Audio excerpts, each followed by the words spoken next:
Nós vamos falar sobre corrente russa.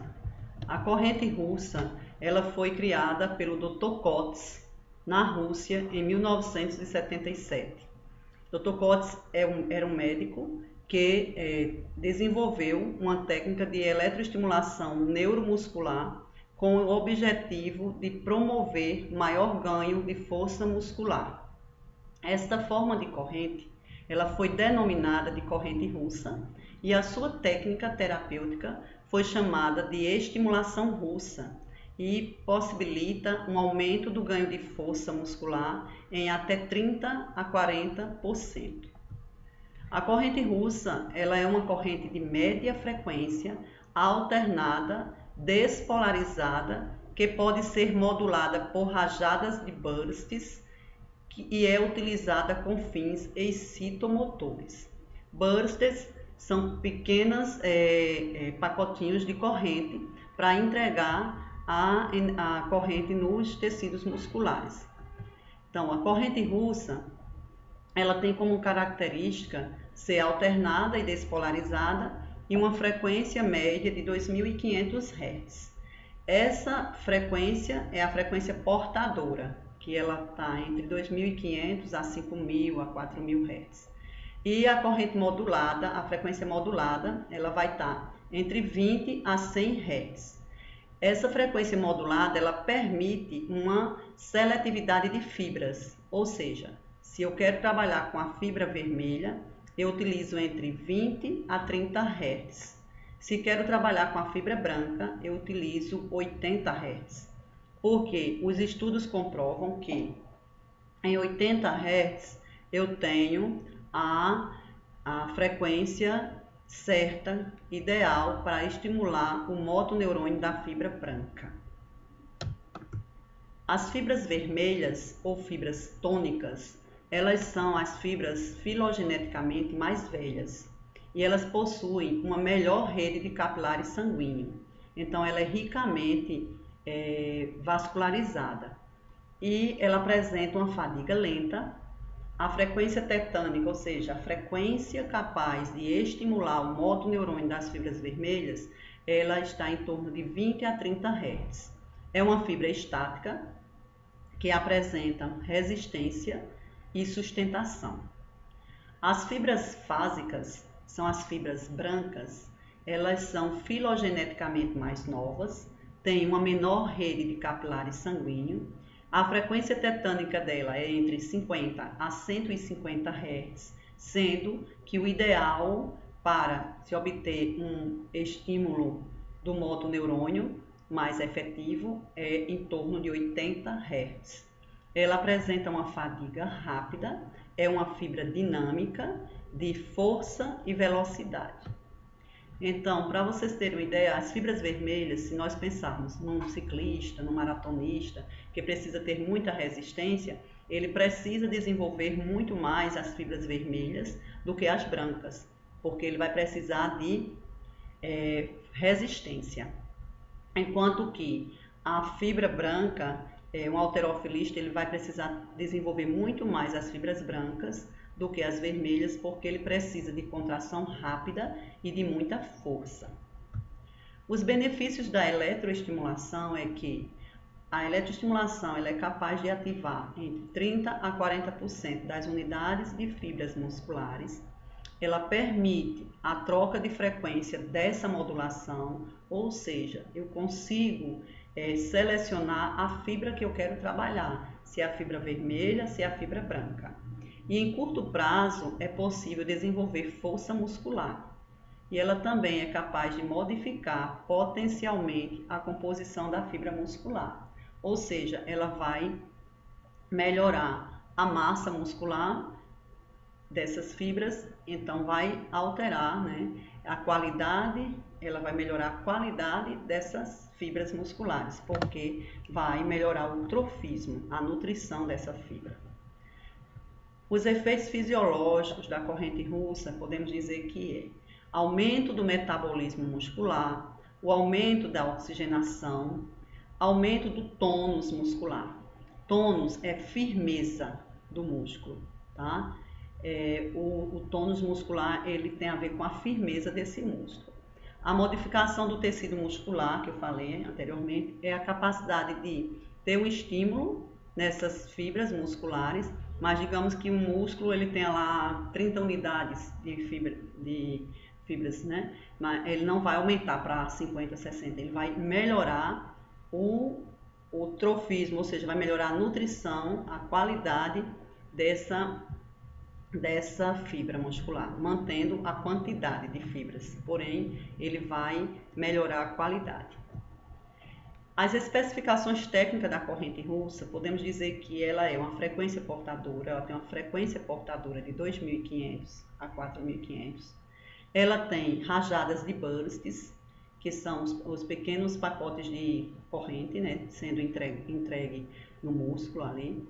E ela tem a frequência de modulação em ciclos que vão de 10 a 150 Hz, sendo que quando queremos trabalhar a fibra vermelha, vamos trabalhar entre 20 a 30 Hz, e a fibra branca, como já falei, o ideal seria em torno de 80 Hz. As correntes russas mais modernas, nós conseguimos ter parâmetros que as correntes antigamente não tinham.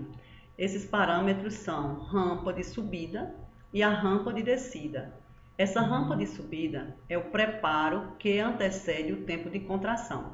Por exemplo, nós vamos colocar uma contração no músculo.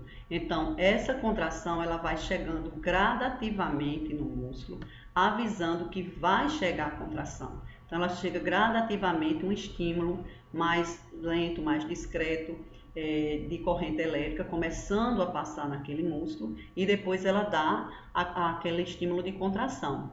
Os equipamentos antigamente, eles não tinham esse recurso da rampa de subida, então a contração ela chegava de supetão, ela chegava de uma forma mais abrupta, chegava, contraía e relaxava, contração e relaxamento, ela só tinha o tempo de exposição e o tempo de pausa. Aí as correntes russas que são desenvolvidas, né, atualmente, elas têm a rampa de subida, que é chamada de rise, que é o preparo que antecede o tempo de contração. Depois ela tem o tempo de contração, que é o tempo de exposição à corrente elétrica. E depois ela vem o decay, que é a rampa de descida. Então, o que é a rampa de descida? É que a corrente ela vai indo embora gradativamente daquele músculo para chegar no tempo de repouso. Então, ela também não larga, né, a contração de forma abrupta. Ela vai gradativamente entrando no tempo de pausa ou de repouso, chamado de T-off. Então, nós temos o T-on, que é o tempo de duração do estímulo de contração, e o T-off, que é o tempo de repouso ou pausa. Outro parâmetro que nós temos que compreender é o regime de emissão dessa corrente russa. Nós temos o modo recíproco, ou também conhecido como modo alternado, onde vamos fazer um trabalho com os músculos agonistas e antagonistas. Por exemplo, nós temos o trabalho que vamos realizar no bíceps. Esse trabalho que nós vamos realizar no bíceps e no tríceps, colocamos os eletrodos no bíceps e colocamos os eletrodos na região do tríceps. E aí vamos programar o modo recíproco, porque vai ter um tempo de contração no bíceps enquanto o tríceps está relaxado. Depois pausa a contração do bíceps e o tríceps começa a acontecer a contração. Então, nós estamos trabalhando no modo recíproco, onde fazemos um trabalho de músculos de forma alternada, onde em um momento trabalhamos o bíceps, em outro momento estaremos trabalhando o tríceps. Como exemplo, podemos também pensar no fortalecimento da musculatura do quadríceps. Então, pegamos o membro direito, a coxa direita, por exemplo, posicionamos os eletrodos no reto anterior do quadríceps e aí solicitamos para a paciente fazer uma contração dessa musculatura no momento que ela receber o estímulo da corrente elétrica. Enquanto isso, o membro esquerdo estará em repouso. Então, contrai o membro direito, elevando a perna, eleva a coxa, né? e aí ele recebe o estímulo elétrico da corrente russa, ao mesmo tempo que ela também faz uma contração voluntária dessa musculatura. Então, potencializa a ação da corrente russa o fato dela fazer a contração voluntária.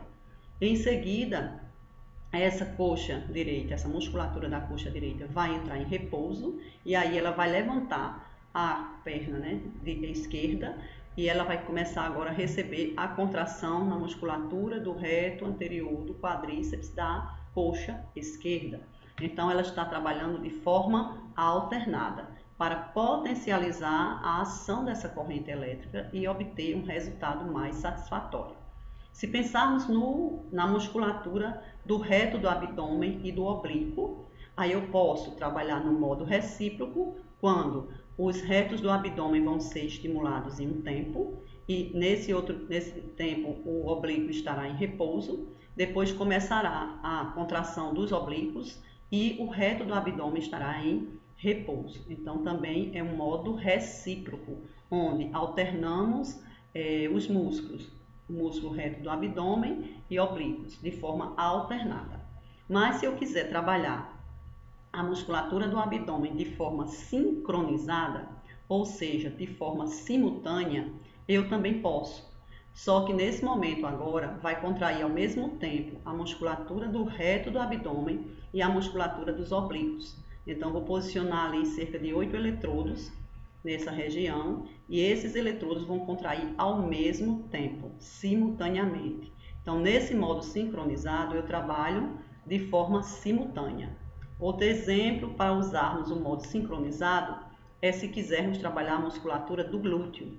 Então, a gente vai trabalhar ao mesmo tempo toda a musculatura do glúteo. Então, a gente está trabalhando de forma sincronizada ou de forma simultânea. Os objetivos da estimulação russa seria facilitar a contração muscular, reeducar a ação muscular, hipertrofiar esse músculo. O que é hipertrofia? Quando a gente pensa em um paciente que faz musculação na academia, ele está ganhando massa muscular, ele está tonificando muito mais as fibras vermelhas, solicitando poucas unidades da fibra branca, mas ele está ali fazendo um ganho de massa muscular. Com a corrente russa também podemos fazer a hipertrofia, que é o ganho da massa muscular, melhorando o trofismo desse músculo. Trofismo é nutrição dessas fibras musculares, ganho de massa muscular. Então, se temos também pacientes que passaram por um regime de emagrecimento, onde eles tiveram um emagrecimento mais rápido, por exemplo, no pós-parto também, que a paciente fica geralmente com flacidez de abdômen, nós podemos fazer uso da estimulação russa com o intuito de melhorar o tônus, que é a firmeza, e o trofismo, que é o ganho de massa do músculo. Então, às vezes, a gente encontra pacientes que fizeram dietas muito restritivas e que ficaram com flacidez, e aí é interessante fazermos o uso da estimulação russa para um ganho de tônus e também de massa muscular. No caso também, o sedentarismo leva à flacidez de músculo, e o próprio envelhecimento vai também provocando uma perda das unidades de sustentação da pele, e também vai o músculo perdendo, ganhando, aumentando o seu comprimento e diminuindo sua espessura, provocando a flacidez desse músculo. Então também seria indicado para os tratamentos de pessoas sedentárias e no próprio melhora desse músculo nesse processo de envelhecimento também. Os riscos terapêuticos. Se o paciente apresenta dores musculares, se ele é epiléptico, tem marca-passo, ele apresenta espasticidade, que é rigidez, se tem lesão de tendão, de músculo, de ligamento, nós não vamos trabalhar com a corrente russa. Nesse caso, seria interessante, no caso de uma lesão de tendão, de músculo, o acompanhamento da fisioterapia, porque aí ele vai saber quando que ele vai poder liberar esse paciente para fazer fortalecimento dessa musculatura. Então, é uma contraindicação para nós, da estética, estarmos atuando com esse tipo de paciente, porque o nosso objetivo é melhorar a flacidez do músculo naqueles casos que eu citei, onde há sedentarismo, onde tem uma condição de uma redução, né, de peso excessiva, que a pessoa perdeu bruscamente. Então, nesse caso, aí seria interessante o uso da estimulação russa na estética. Vantagens da eletroestimulação. Esses autores, Andrews, ele fala que a eletroestimulação é mais eficaz do que o próprio exercício. Por quê? Porque a eletroestimulação consegue recrutar as unidades de fibras musculares. Só que isso a gente não vai estar falando para o nosso paciente, porque nós sabemos que apesar da corrente russa fazer uma seletividade de fibras e você conseguir fazer uma hipertrofia da fibra branca, que é uma fibra mais profunda, que está mais em contato com o esqueleto, né? Então a gente tem que ter em mente que a eletroestimulação não vai substituir uma prática de uma atividade física, porque na atividade física, quer seja uma caminhada, quer seja uma atividade aeróbica, você vai estar solicitando, né, a melhora das condições cardiopulmonar, cardiovascular. Então, você não pode estar dizendo que vai substituir uma atividade física. Não, ela é complementar a essa atividade física. Então, quem já faz, né, musculação, já está trabalhando ali bastante as fibras vermelhas, aí você pode fazer um protocolo para estímulo das fibras brancas, estimular o paciente à prática de uma caminhada, de uma atividade física, né, que vá ser potencializada a ação daquele músculo e também de todo o sistema cardiorrespiratório, cardiovascular. Então é sempre interessante associarmos o uso da corrente russa à prática da atividade física. E Robson, ele fala que a contração muscular voluntária, ela não consegue recrutar todas as unidades motoras de uma forma sincrônica, como a corrente russa faz. Mas, devido àquela questão que eu acabei de falar, é importante associarmos a eletroestimulação com a prática da atividade física. Então, os protocolos. Nós podemos criar protocolos para cliente sedentária com a contração voluntária. Eu sempre faço protocolos com contração voluntária. O que é a contração voluntária? É associar o estímulo da corrente elétrica, da corrente russa, com a ação muscular, onde o paciente também, na hora que recebe o estímulo, ele vai estar contraindo de forma voluntária aquela musculatura. Ou seja, se ele recebe o estímulo a nível de abdômen, ele vai contrair o abdômen no momento que está recebendo o estímulo da corrente russa. Eu sempre gosto de fazer com a contração voluntária para potencializar a ação desse músculo. A cliente puérpera é a cliente no pós-parto. Então, geralmente, ela apresenta uma flacidez de abdômen e uma diástase, que é o afastamento das bandas do músculo reto do abdômen. Então, é importante que a gente faça uma avaliação para saber se essa diástase vai ser cirúrgica ou se ela vai ter uma indicação, né, de uma melhora, de devolver essa diástase para o lugar através do estímulo da corrente russa. Então, é também feita com pacientes que praticam atividade física. Nós vamos fazer um protocolo já mais avançado para esse paciente que pratica, né, alguma atividade. O paciente sedentário ele vai ter uma forma de protocolo e o paciente ativo ele vai ter outro tipo de protocolo. Então, para dar aqui alguns exemplos, uma cliente sedentária sem a contração voluntária, eu não vou, como eu disse a vocês, eu estou dando aqui um tipo de protocolo que na realidade eu não costumo usar, eu sempre costumo usar logo a fibra branca, porque é a fibra que nós não solicitamos no dia a dia, e sempre eu uso a fibra branca, mesmo na paciente sedentária e já com contração voluntária, tá? Então a gente pode usar aqui a fibra branca com contração voluntária e aí a rampa de subida a gente pode fazer 3 segundos, ao tempo de exposição 6, ao tempo de descida 3 e o tee-off vai ser sempre igual ou maior que o tee-on para não fadigar esse músculo, tá? E o modo recíproco ou sincronizado vai depender do grupo muscular que eu quero trabalhar. Como eu já falei para vocês, se for uma flacidez de abdômen, eu posso usar recíproco ou sincronizado. Se for uma flacidez de coxa, eu vou usar só o recíproco. Se for uma flacidez de glúteo, eu vou usar só o sincronizado. Então, esse modo recíproco ou sincronizado vai ser de acordo com o grupo muscular que eu quero trabalhar. Certo? Então, vai ser sempre dessa forma. Cliente que pratica atividade física, eu vou sempre trabalhar fibra branca. E vocês observam que aqui o tempo de exposição eu posso ir para 9, 10, 11 de exposição. E o TIOF também eu vou levar para ser igual ao TION, igual ou maior. Aqui eu posso colocar 9 segundos, 10 segundos, 11 segundos, por quê? Porque o paciente que pratica atividade física, ele já tem um músculo bem desenvolvido, né, em relação ao paciente sedentário. Então, ele vai suportar um tempo de contração maior. E aí, sempre eu vou usar entre 10 a 15 minutos para cada grupo muscular. E o modo eu vou escolher recíproco ou sincronizado, dependendo se eu quero trabalhar o grupo muscular que eu vou querer trabalhar. Aí vai ser aquela mesma história, vou escolher o modo recíproco, sincronizado de acordo com a musculatura, com o grupo muscular que eu queira trabalhar.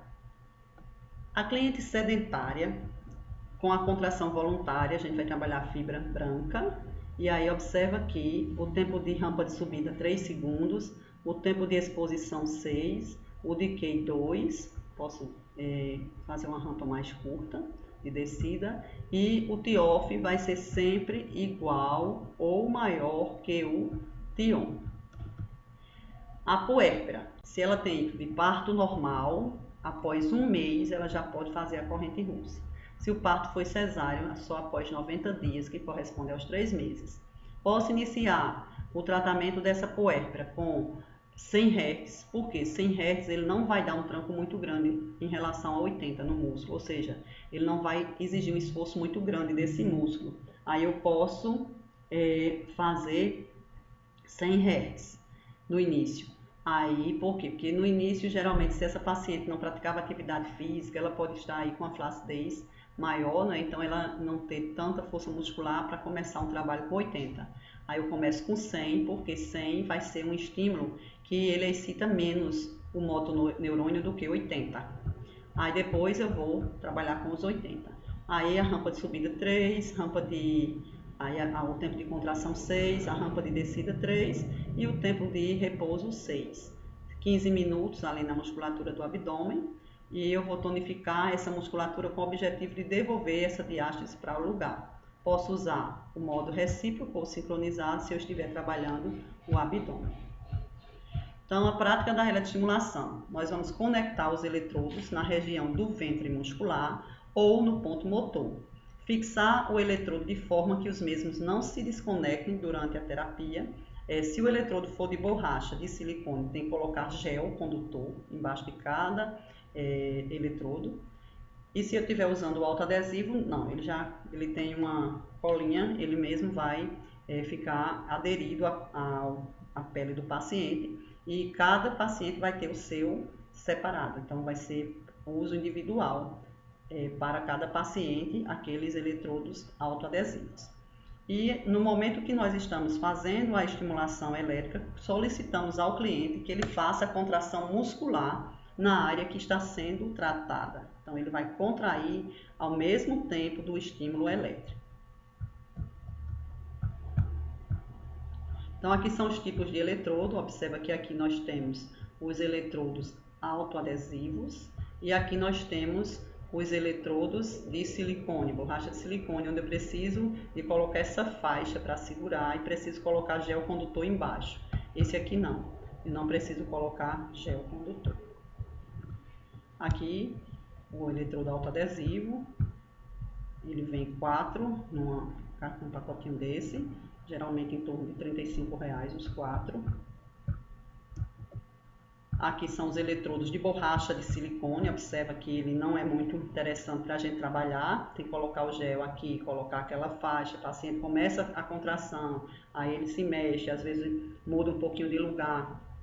E aí, às vezes, ele não sente o mesmo estímulo que está sentindo em um par de eletrodo, ele não consegue sentir no outro. Então, os equipamentos, eles vêm com essa borracha de silicone. Aí, sempre eu gosto de comprar os autoadesivos para usar no meu paciente.